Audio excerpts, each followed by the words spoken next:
Uncle Howdy could have some major things coming up, so we'll see what's being said there. We'll also check out big news for the Bloodline, AJ Styles, and more. Starting things off with some very interesting developments for Uncle Howdy and his family.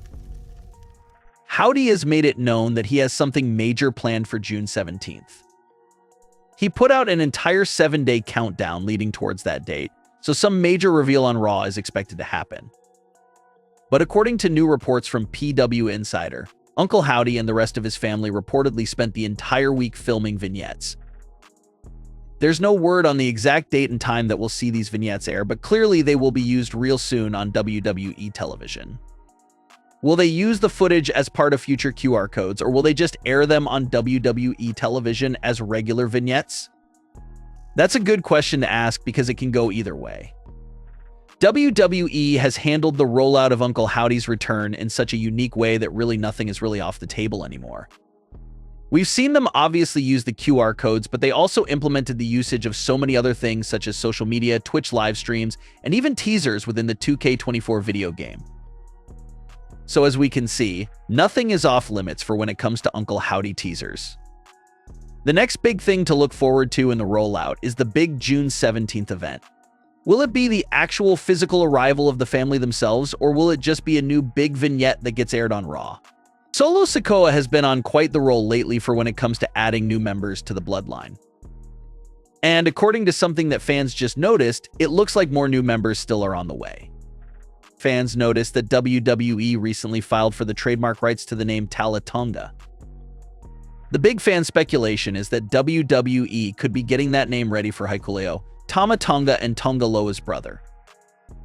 He's allegedly set to become a free agent by the end of June, and everyone expects him to jump over to WWE to be with his brothers in the Bloodline storyline. He's absolutely a freak of nature and would by far be the tallest current member of the Bloodline, standing at 6'8".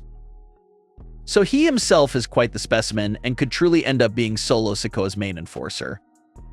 And maybe that could complete Solo Sikoa's Bloodline 2.0. He'll have himself and the now 3 Tonga brothers. And Paul Heyman is already freaking out as it is with the 2 Bloodline members Solo Sikoa has added up until this point.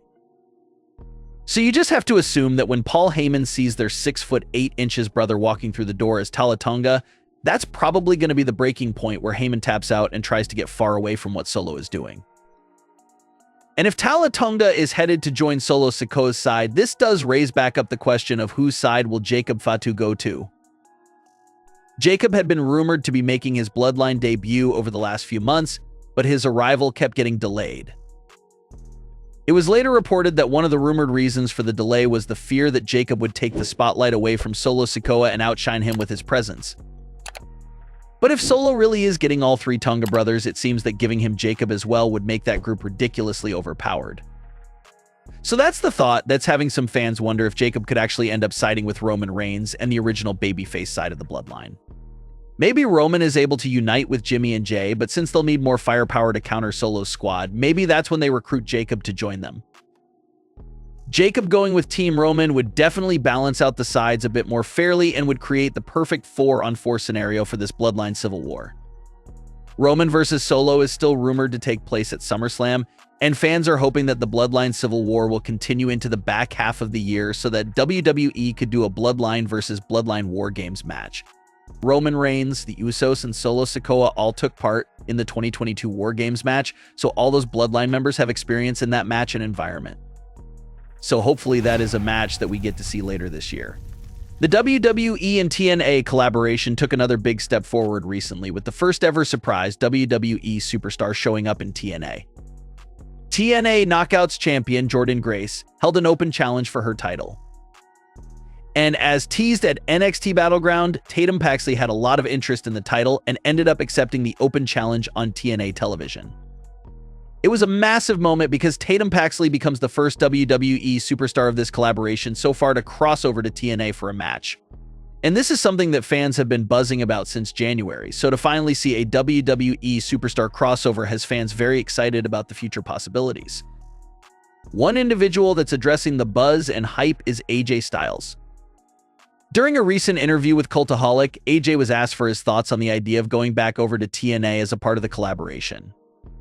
AJ Styles had this to say about that idea, saying, quote, "I would say that hopefully something like that happens. It's good for not only talent in WWE to go to TNA and vice versa. It's better for the younger talent to get into the ring with some people who have different styles. It's very important that we are well-rounded, and you can't do that all in NXT. So the fact that we're going to be able to do that somewhere else is great." End quote.